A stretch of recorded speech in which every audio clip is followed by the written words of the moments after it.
खबरदार येस. हाय ना. माझा खूप जवळचा खूप गोड माणूस आहे. हो. अर्थात मक्यापण आहे आणि निर्मितीताई. निर्मितीताईबद्दल मी काय बोलू, खूप गोड बाई आहे. हो, खूपच. आता दामोदर पंत जे करतोय ना मी, ह्याची रंगीत तालीम होती जेव्हा आलं होतं ना नाटक, तेव्हा 98ला. त्या आदल्या दिवशी रंगीत तालीमला मी काही लोकांना बोललो होतो की जरा बघ कसं वाटतंय, कारण विजू मामाची पण ती मैत्रीण होती.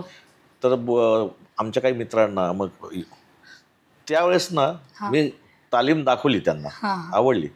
ह्या बाईने येऊन मला आज सांगितलं की भरत, सेकंड हाफमध्ये तुझ्या अंगावर कॉस्ट्युम नाही आहेत ना, काठी पण नाहीये, तू नुसता असा धरत चालतोयस, असं बोट ठेव, असं वाटलं ती काठी आहे. चालताना असं चालतो ना, अशी वाटलं की तुझ्या हातात काठी आहे. त्या बाईने मला सांगितलं होतं.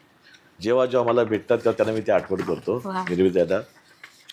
त्यांना त्यामुळे काल माझं कॅरेक्टर परिपूर्ण, अंगावर कपडे नाहीत, हातात काठी नाही, पण आम्हाला हा दाखवतो की अंगावर कपडे आहेत आणि काठी घेऊन चालतोय. हे निर्मितीताईचं वैशिष्ट्य आहे. ती नेहमीच आमच्यावर प्रेम करत आली, केदारवर, माझ्यावर, अंकुश नेहमीच, आजही भरपूर प्रेम करते. पॅडी आणि मकू, आमचा मकरंद. मकरंद पण गोड आहे, प्रश्नच नाही. आणि हा पिक्चर खबरदार, अर्थात परत महेश कोठारे सर, त्यांची फिल्म, आणि चांगली ही सुपरहिट झाली होती फिल्म.